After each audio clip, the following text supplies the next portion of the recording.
ഇന്നൊരു cooking video ആയിട്ടല്ല കേട്ടോ, നിങ്ങൾക്ക് ഒരുപാട് യൂസ്ഫുൾ ആയിട്ടുള്ള കുറേ നല്ല നല്ല ടിപ്സ് ആൻഡ് ട്രിക്സ് ആയിട്ടാണ് കേട്ടോ വന്നിട്ടുള്ളത്. വീഡിയോ കണ്ട് ഇഷ്ടപ്പെടുകയാണെങ്കിൽ നിങ്ങളുടെ ഫ്രണ്ട്സിനും കൂടി ഈ വീഡിയോ ഒന്ന് ഷെയർ ചെയ്ത് കൊടുക്കാൻ മറക്കരുത് കേട്ടോ. അപ്പോൾ നമുക്ക് സമയം കളയാതെ വീഡിയോയിലേക്ക് പോവാം. ആദ്യത്തെ ടിപ്പിൽ പറയുന്നത്, നമ്മുടെ വീട്ടമ്മമാർ ചില പച്ചക്കറികളൊക്കെ കട്ട് ചെയ്യുന്ന സമയത്ത്, അതായത് വഴുതനങ്ങ, കൂർക്ക, പച്ചക്കായ ഇതൊക്കെ കട്ട് ചെയ്യുന്ന സമയത്ത് കയ്യിൽ കറ വരാറുണ്ടല്ലേ. ആ കറ പിന്നെ 2-3 ദിവസം അതുപോലെ തന്നെ ഉണ്ടാവും നഖത്തിനുള്ളിലൊക്കെ. അപ്പോൾ അതൊക്കെ പോയി കിട്ടാനുള്ളൊരു ടിപ്പാണ്. കുറച്ച് ടൂത്ത് പേസ്റ്റ് എടുത്ത് അതിലേക്ക് കുറച്ച് പൊടിയുപ്പ് കൂടെ ചേർത്ത് നല്ലപോലെ മിക്സ് ചെയ്യുക. ഇത് നല്ല രീതിയിൽ ഡ്രൈ ആണെങ്കിൽ കുറച്ച് വെള്ളം കൂടെ ചേർത്തിട്ട് ഒന്ന് ലൂസാക്കിയിട്ട് നല്ലപോലെ നമ്മുടെ കയ്യിലൊക്കെ ഒന്ന് സ്ക്രബ് ചെയ്ത് കൊടുക്കാം. നഖത്തിനുള്ളിലെ കറയൊക്കെ പോകാൻ ആ നഖമൊക്കെ ഒന്ന് കൈയിൻ്റെ വെള്ളയിലിട്ടിട്ട് നല്ലപോലെ ഇതുപോലെ ഒന്ന് ഉരച്ചെടുക്കുക. അങ്ങനെ ചെയ്താൽ കറകളൊക്കെ പോയി കിട്ടും കേട്ടോ. നമുക്ക് എന്തായാലും ഈ വെജിറ്റബിൾസൊക്കെ കട്ട് ചെയ്യേണ്ടത് തന്നെയാണ്. ചിലർ ഗ്ലൗസൊക്കെ ഇട്ടിട്ട് ചെയ്യാറുണ്ട്. ഗ്ലൗസ് ഇട്ടാലും നമുക്ക് ആ ഒരു നല്ലൊരു എളുപ്പത്തിൽ നമുക്കിത് ക്ലീൻ ചെയ്തെടുക്കാൻ പറ്റൂലല്ലേ. സ്ഥിരമായിട്ട് നമ്മൾ ഗ്ലൗസ് ഒന്നും യൂസ് ചെയ്യാത്തവർക്ക് കേട്ടോ. യൂസ് ചെയ്യുന്നവർക്ക് വലിയ ബുദ്ധിമുട്ടൊന്നും ഉണ്ടാവില്ല. പക്ഷെ നമ്മൾ ചില വെജിറ്റബിൾസൊക്കെ കട്ട് ചെയ്യുമ്പോൾ ഈ ഒരു ഗ്ലൗസ് ഇട്ടാൽ നമുക്ക് സമയമൊക്കെ കൂടുതലായിട്ട് എടുക്കും. അപ്പോൾ ഇനി ഗ്ലൗസ് ഒന്നും ഇടേണ്ട ആവശ്യമില്ല, ഇതുപോലെ ചെയ്താൽ മതി കേട്ടോ. ഇങ്ങനെ ചെയ്യുമ്പോൾ ആ കറകൾ പോകുന്നു മാത്രമല്ല, കൈ നല്ല പോലെ സോഫ്റ്റ് ആയിട്ടും കൂടെ കിട്ടും കേട്ടോ. പിന്നെ ടൂത്ത് പേസ്റ്റ് അത്ര നല്ലതൊന്നല്ല, ഇങ്ങനെ അത്യാവശ്യ ഘട്ടങ്ങളിലൊക്കെ യൂസ് ചെയ്യാമെന്ന് മാത്രം. നമ്മുടെ സ്കിന്നിന് അത്ര നല്ലതൊന്നല്ല. പക്ഷേ ഇതിങ്ങനെ കറ കുറേ നാൾ നമ്മുടെ കയ്യിലിരിക്കുമ്പോൾ ഒരു വൃത്തി ഉണ്ടാവില്ല. അപ്പോൾ അറിയാത്തവരുണ്ടെങ്കിൽ ഒന്ന് ചെയ്ത് നോക്കാം കേട്ടോ. പിന്നെ നമ്മൾ കിച്ചണിൽ ഏറ്റവും കൂടുതൽ വൃത്തിയായിട്ട് സൂക്ഷിക്കേണ്ട ഒരു ഉപകരണമാണ് നമ്മുടെ ഫ്രിഡ്ജ്. കാരണം നമ്മൾ ഫുഡ് ഐറ്റംസ് ഒക്കെ പ്രിപ്പയർ ചെയ്തിട്ടും പ്രിപ്പയർ ചെയ്യാതെയൊക്കെ വെക്കുന്നതാണ്. അപ്പോൾ ഒരുപാട് ഐറ്റംസ് വെക്കുന്നതുകൊണ്ട് തന്നെ ഫ്രിഡ്ജിന് ബാഡ് സ്മെല്ല് വരാനുള്ള ചാൻസ് വളരെ കൂടുതലാണല്ലേ. അപ്പോൾ അങ്ങനെ വരാതിരിക്കാൻ വേണ്ടിയിട്ട് കുഞ്ഞു ബൗളിൽ കുറച്ച് ബേക്കിംഗ് സോഡ എടുത്ത് ഫ്രിഡ്ജിൻ്റെ ഒരു കോർണറിൽ തുറന്ന് വെച്ച് കൊടുത്താൽ മതി കേട്ടോ. പിന്നെ നമ്മൾ മൺപാത്രങ്ങൾ, മരത്തിൻ്റെ ചട്ടുകം, ചപ്പാത്തി പലക, മരത്തിൻ്റെ തവികൾ, കട്ടിംഗ് ബോർഡ് ഇതൊക്കെ നമ്മൾ സൂക്ഷിച്ച് വെക്കുമ്പോൾ, കഴുകി അങ്ങോട്ട് സൂക്ഷിച്ച് വെക്കുമ്പോൾ പിന്നെ അത് എടുക്കുന്ന സമയത്ത് അതിൽ നല്ല പോലെ പൊടി, പൂപ്പൽ ഒക്കെ ഉണ്ടാവില്ലേ. അപ്പോൾ അതില്ലാതിരിക്കാൻ വേണ്ടിയിട്ട് ഇതൊക്കെ ഒന്ന് എണ്ണ പുരട്ടിയിട്ട് വെച്ച് കൊടുത്താൽ മതി കേട്ടോ. നമ്മൾ ഫ്രഷ് ആയിട്ടുള്ള എണ്ണ എടുക്കുന്നതിന് പകരമായിട്ട് ഞാനിപ്പോൾ എടുത്തിട്ടുള്ളത് ഇതുപോലെ നെയ്യ്, വെളിച്ചെണ്ണ, സൺഫ്ലവർ ഓയിൽ, റിഫൈൻഡ് ഓയിൽസൊക്കെ വെക്കുന്നത് ഇതുപോലൊരു പ്ലാസ്റ്റിക്കിൻ്റെ തട്ടിലാണ് കേട്ടോ. നമ്മളൊക്കെ ഇപ്പോൾ കബോർഡിലൊക്കെ അത് നേരിട്ട് വെക്കുമ്പോൾ എന്തായാലും നമ്മളിപ്പോൾ എത്ര സൂക്ഷിച്ചാലും ഓയിലിൻ്റെ ബോട്ടിൽ വെക്കുന്നതിൻ്റെ താഴെ കുറച്ച് ഓയിൽ ഉണ്ടാവും.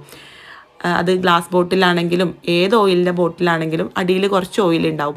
അപ്പോൾ അത് ഇതുപോലൊരു തട്ടിലോ, ഞാനിപ്പോൾ ഇതുപോലൊരു പ്ലാസ്റ്റിക്കിൻ്റെ തട്ടിൽ അതുപോലെ വെക്കലാണ് കേട്ടോ. എന്നാൽ പിന്നെ നമുക്കതിൻ്റെ താഴെയുള്ള ഓയിൽസൊക്കെ ഇതുപോലുള്ള ആവശ്യങ്ങൾക്ക് എടുക്കാമല്ലോ. വേണമെങ്കിൽ നിങ്ങൾക്ക് ടിഷ്യൂ പേപ്പർ വെച്ചിട്ട് അതിൻ്റെ മുകളിലും വെക്കാം. അങ്ങനെ ആകുമ്പോൾ ആ ടിഷ്യൂ പേപ്പറിൽ അത് കുറേ അബ്സോർബായിട്ട് പോകുമല്ലോ. അപ്പം ഇങ്ങനെ ആകുമ്പോൾ നമുക്കത് ഇതുപോലുള്ള യൂസസിനൊക്കെ എടുക്കുകയും ചെയ്യാം. പിന്നെ മരത്തിൻ്റെ ചട്ടുകവും തവിയൊക്കെ ഇതുപോലെ എണ്ണ പുരട്ടി വെക്കുകയാണെങ്കിൽ നല്ല ഫ്രഷ് ആയിട്ട് തന്നെ ഒരുപാട് നാൾ നമ്മൾ എടുക്കുന്ന സമയത്തും ആ ഒരു നല്ല കളറും പൊടിയൊന്നും പിടിക്കാതെ ഉണ്ടാവും കേട്ടോ. ഇപ്പോൾ കണ്ടത് നല്ല രീതിയിൽ പൊടിയൊക്കെ പിടിച്ചിട്ടാണ് ഉള്ളത്. പിന്നെ എണ്ണ പുരട്ടുമ്പോൾ പലർക്കും ഉള്ളൊരു ഡൗട്ടാണ്, ഉറുമ്പ് വരുമെന്ന്. ഉറുമ്പൊന്നും വരില്ല കേട്ടോ. ഞാൻ ഒരുപാട് നാൾ ഇങ്ങനെ തന്നെയാണ് വെച്ചിട്ടുണ്ടായിരുന്നത്. ഉറുമ്പിൻ്റെ ഒരു പ്രശ്നമൊന്നും എനിക്കിതുവരെ ഫീൽ ചെയ്തിട്ടില്ല. പിന്നെ നമ്മുടെ കൗണ്ടർ ടോപ്പിലൊക്കെ എണ്ണ മറിഞ്ഞു പോയാൽ, ഞാനിപ്പോൾ ചെറുതായിട്ട് എണ്ണ ഒന്ന് കാണിച്ചു തരികയാണ്. എണ്ണ മറിഞ്ഞു പോവേ അല്ലെങ്കിൽ കുറച്ച് എണ്ണ പോവേ, നിലത്താണെങ്കിലും അങ്ങനെ തന്നെ കേട്ടോ.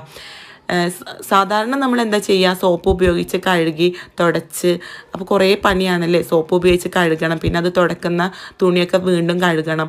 അപ്പോൾ അതിൻ്റെ ഒന്നും ആവശ്യമില്ല. ഏതെങ്കിലും പൗഡർ, ഗോതമ്പ് പൊടിയോ അരിപ്പൊടിയോ അല്ലെങ്കിൽ ടാൽക്കം പൗഡറോ അങ്ങനെ ഏതെങ്കിലും പൗഡർ ഫോമിലുള്ള ഏതെങ്കിലും പൗഡേഴ്സ് എടുത്തിട്ട് ഈ എണ്ണയുടെ മുകളിലേക്ക് ഇട്ട് കൊടുക്കാം. എന്നിട്ടൊരു ന്യൂസ് പേപ്പറോ ടിഷ്യൂ പേപ്പറോ വെച്ചിട്ട് നല്ല രീതിയിൽ തുടച്ചെടുക്കുകയാണെങ്കിൽ ആ ടിഷ്യൂ പേപ്പറും ന്യൂസ് പേപ്പറും നമുക്ക് അങ്ങോട്ട് കളഞ്ഞാൽ മതി. നല്ല രീതിയിൽ മുഴുവനായിട്ടും നമുക്ക് ആ ഓയിൽ കൗണ്ടർ ടോപ്പിൽ നിന്നോ നിലത്തുനിന്നോ എടുക്കാൻ പറ്റും കേട്ടോ. നമ്മളിപ്പോൾ തുണി വെച്ചിട്ടൊക്കെ കഴുകുകയാണെങ്കിൽ ഒരുപാട് തവണ പിഴിഞ്ഞ് കഴുകണം. പിന്നെ ആ തുണിയിലെ ഓയിൽ കഴുകണമെങ്കിൽ അത് നല്ലപോലെ കുറേ സമയം എടുത്ത് വൃത്തിയാക്കണം. അപ്പോൾ അതിൻ്റെ ഒന്നും പണിയില്ല കേട്ടോ ഇങ്ങനെ പൗഡർ വെച്ചിട്ട് ചെയ്യുമ്പോൾ.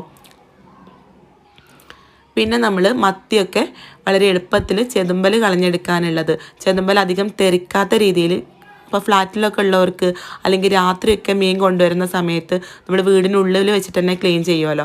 അപ്പോൾ നമ്മുടെ കൗണ്ടർ ടോപ്പിലൊക്കെ ഇതിൻ്റെ ചെതുമ്പൽ പോയി തറച്ച് കഴിഞ്ഞാൽ പിന്നെ 2-3 ദിവസം കഴിഞ്ഞാലൊക്കെ അവിടെ ഇവിടേക്ക് ഇരിക്കുന്നത് കാണും. ഭയങ്കര വൃത്തികേടായിരിക്കും അല്ലേ.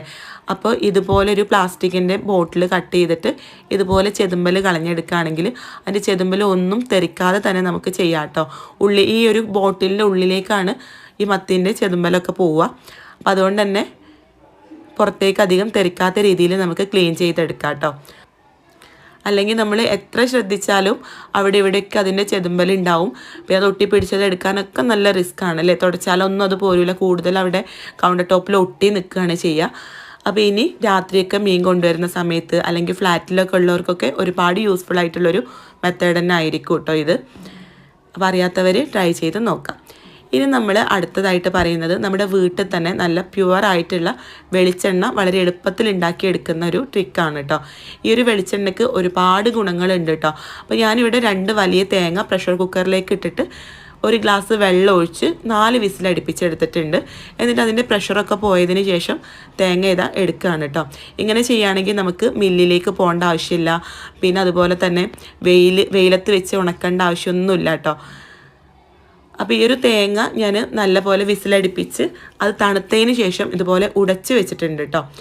തണുക്കാനായിട്ട് മാറ്റി വെച്ചിട്ട് തണുത്തതിന് ശേഷം ഉടച്ചെടുത്ത്. അപ്പോൾ ഇങ്ങനെ നമ്മൾ പ്രഷർ കുക്കറിലിട്ട് വിസിലടിപ്പിക്കുന്നത് എന്തിനാണെന്നറിയോ? പെട്ടെന്നത് ചിരട്ടയിൽ നിന്ന് വിട്ട് കിട്ടാൻ വേണ്ടിയിട്ടാണ് കേട്ടോ. അല്ലെങ്കിൽ ചിരട്ടയിൽ നിന്ന് എടുക്കുന്ന സമയത്ത് കത്തിയൊക്കെ നമ്മുടെ കയ്യിൽ തട്ടാനും നല്ല രീതിയിൽ കിട്ടാതിരിക്കാനൊക്കെ ഉള്ള ചാൻസ് ഉണ്ട്. അപ്പോൾ അതുകൊണ്ടാണ് നമ്മൾ ആദ്യം ഒന്നത് ഇനിയിപ്പോൾ ഇഡ്ഡലി പാത്രത്തിലിട്ടൊന്ന് ആവി കയറ്റിയാലും മതിയിട്ട് ഒന്ന് ചൂടാക്കി എടുക്കണം. എനിക്കൊന്നുകൂടെ നല്ലതായിട്ട് തോന്നിയിട്ടുള്ളത് കുക്കറിലിട്ട് വിസിലടിപ്പിക്കുന്നതാണ്. ആവിയൊക്കെ കയറ്റുമ്പോൾ കുറച്ച് കൂടുതൽ സമയം വേണം കേട്ടോ. അപ്പോൾ ഞാൻ എല്ലാം ചിരട്ടയിൽ നിന്നത് വേർതിരിച്ചെടുത്തിട്ടുണ്ട്. ഇനി ഇതൊന്ന് കട്ട് ചെയ്തെടുക്കുകയാണ് കേട്ടോ. അപ്പോൾ ഇങ്ങനെ നമ്മൾ വെളിച്ചെണ്ണ ഉണ്ടാക്കുമ്പോൾ നമുക്ക് ഈ ഒരു വെളിച്ചെണ്ണ എന്ന് പറഞ്ഞാൽ സാധാരണ നമ്മൾ മില്ലിൽ കൊണ്ടുപോയി ആട്ടിയെടുക്കുന്ന വെളിച്ചെണ്ണ അല്ല കേട്ടോ. ഒരുപാട് ആരോഗ്യ ഗുണങ്ങളും സൗന്ദര്യ ഗുണങ്ങളൊക്കെ ഉള്ള ഒരു വെളിച്ചെണ്ണയാണിത്. അപ്പോൾ ഈ ഒരു തേങ്ങ ചെറുതായിട്ട് കട്ട് ചെയ്തിട്ട് ഞാനൊന്ന് ക്രഷ് ചെയ്തെടുത്തിട്ടുണ്ട്. ഇനി ഇതിലേക്ക് 1/2 ഗ്ലാസ് ചൂടുവെള്ളം ഒഴിച്ചിട്ട് ഇതിൽ തേങ്ങാപ്പാൽ മുഴുവനായിട്ടും എടുക്കാൻ വേണ്ടിയിട്ടാണ് കേട്ടോ നമ്മൾ ചൂടുവെള്ളം ഒഴിക്കുന്നത്. ചൂടുവെള്ളം ഒഴിച്ചിട്ട് ഒന്നുകൂടെ ഒന്ന് അരച്ചെടുക്കുകയാണ്. എന്നിട്ട് ഈ ഒരു തേങ്ങ മുഴുവനായിട്ടും അങ്ങനെ ചെയ്തിട്ട് നല്ല രീതിയിൽ നമുക്കിതിൽ നിന്നും നല്ല കട്ടിയുള്ള പാലെടുക്കണം. അപ്പോൾ തേങ്ങ ഒരു ബാച്ച് നല്ലപോലെ അരച്ച് ഒരു ബൗളിലേക്ക് മാറ്റിയിട്ടുണ്ട്. ബാക്കിയുള്ളതും കൂടെ നമുക്ക് ചെയ്തിട്ട് ഇതിൽ നിന്നും പിഴിഞ്ഞ് നല്ല കട്ടിയുള്ള ഒരുപാട് വെള്ളം ചേർക്കുന്നത് ചൂടുവെള്ളമാണ് കേട്ടോ. മുഴുവനായിട്ടും ആ ഒരു തേങ്ങാപ്പാൽ കിട്ടാൻ വേണ്ടിയിട്ട്. അപ്പോൾ അരിച്ചെടുത്ത് ഇത്രത്തോളം നല്ല കട്ടിയുള്ള തേങ്ങാപ്പാൽ എടുത്തിട്ടുണ്ട്. പിന്നെ ഇത്രയും ഒരു 2 തേങ്ങയിൽ നിന്നും നമുക്ക് ഒരുപാട് എണ്ണ ഒന്നും കിട്ടൂല കേട്ടോ. ചെറിയ തോതിലെ എണ്ണ കിട്ടുള്ളൂ. പക്ഷേ ഈ ഒരു എണ്ണയ്ക്ക് സാധാരണ വെളിച്ചെണ്ണയേക്കാളും ഒരുപാട് ഗുണങ്ങളുണ്ട്.